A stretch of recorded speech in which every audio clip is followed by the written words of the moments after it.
Selamat datang sahabat semuanya. Semoga kita semua selalu diberikan kesehatan oleh Allah Subhanahu wa taala. Pada kesempatan kali ini, kita akan membahas sedikit terkait dengan sejarah pemikiran pendidikan Islam Kiai Haji Hasyim Asy'ari. Siapa yang tidak mengenal sosok beliau? Ketokohan dari Kiai Haji Hasyim Asy'ari seringkali dikaitkan dengan persoalan sosial politik. Hal ini dapat dipahami bahwa sebagian dari sejarah kehidupan beliau juga dihabiskan untuk merebut kedaulatan bangsa Indonesia melawan hegemoni kolonial Belanda dan Jepang. Lebih-lebih organisasi yang didirikannya yaitu Nahdlatul Ulama pada masa itu cukup aktif melakukan usaha-usaha di bidang sosial politik. Namun yang perlu kita ketahui bersama bahwasanya beliau merupakan salah satu tokoh yang piawai dalam gerakan dan pemikiran kependidikan. Beliau bisa dikategorikan sebagai generasi awal yang mengembangkan sistem pendidikan pesantren, terutama di Jawa. Kiai Haji Hasyim Asy'ari dilahirkan pada tanggal 14 Februari 1871 di Pondok Pesantren Gedang, Desa Tambakrejo, sekitar 2 km ke arah utara, Kota Jombang, Jawa Timur.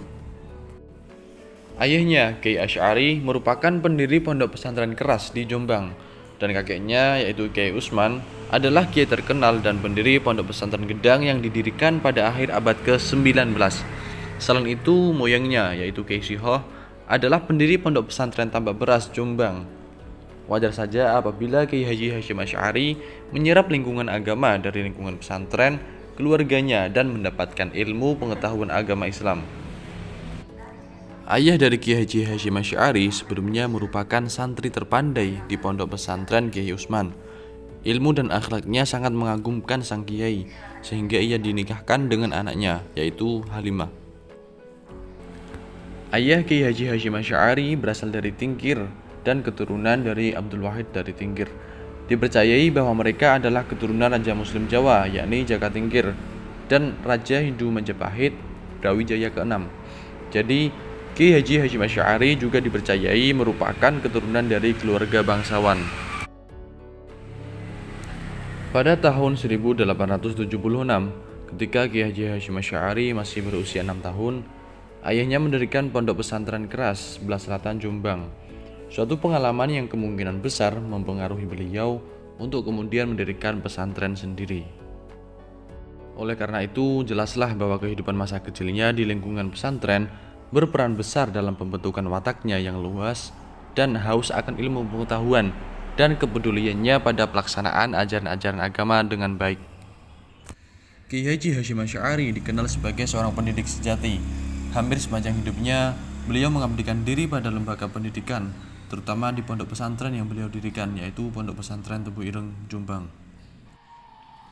Semangatnya dalam menuntut ilmu membawa dirinya sampai ke Tanah Suci Makkah, setelah sebelumnya berguru kepada beberapa ulama di Indonesia. Dukuh Tebu Ireng terletak di arah timur Desa Keras, kurang lebih berjarak 1 km. Di sana beliau membangun sebuah bangunan yang terbuat dari bambu sebagai tempat tinggal. Dari bangunan kecil inilah embrio Pondok Pesantren Tebu Ireng dimulai.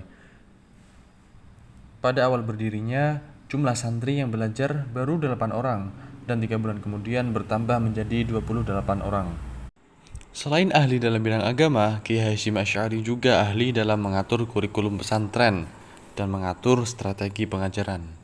Di dunia pendidikan, ia adalah seorang pendidik yang sulit dicari tandingannya. Ia lebih sering menghabiskan waktunya dari pagi hingga malam untuk mengajar para santrinya.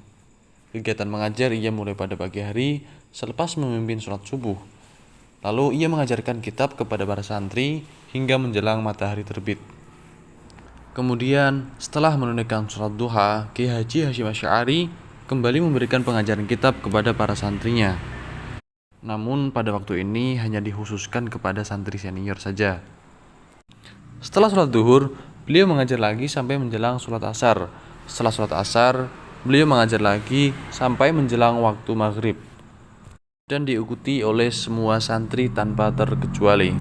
Kemudian dilanjutkan lagi setelah sholat isya sampai kurang lebih jam 11 malam. Selama hidupnya, beliau Kiai Haji Hasyim Asy'ari banyak menulis karya. Di antaranya adalah Adabul Alim wal Muta'alim, Ziyadatut Ta'liqat, At-Tabihat wal Wajibat, Ar-Risalatul Jami'at, dan masih banyak lagi karya-karya yang sampai saat ini masih tersebar dan diajarkan kepada para santri di pondok pesantren di seluruh Indonesia. Salah satu karya monumental Kiai Haji Hasyim Asy'ari yang berbicara tentang pendidikan ialah kitab Adabul Alim wal Muta'allim yang sampai sekarang masih banyak diajarkan di pondok pesantren di seluruh Indonesia. Untuk memahami pokok pikiran dalam kitab tersebut, perlu pula diperhatikan latar belakang ditulisnya kitab itu.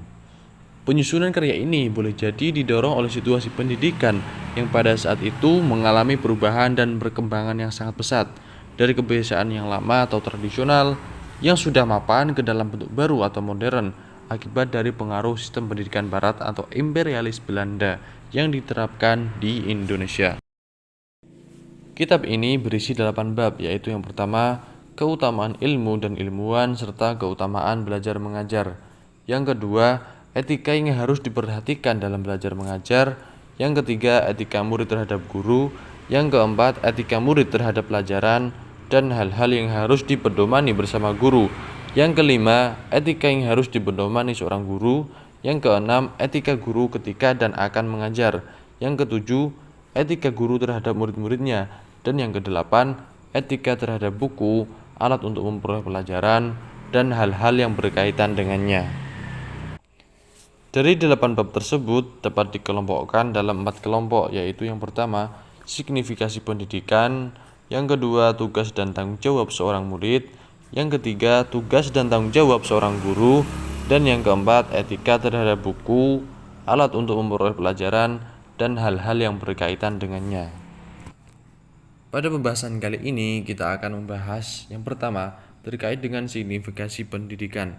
Dalam membahas masalah ini, beliau banyak mengutip ayat-ayat Al-Quran yang menjelaskan tentang keutamaan ilmu dan ilmuwan, atau orang yang memiliki ilmu.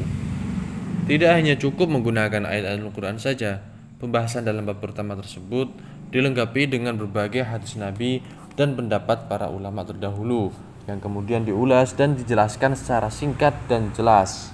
Misalnya saja, beliau menyebutkan bahwa tujuan utama dari ilmu pengetahuan adalah untuk mengamalkannya.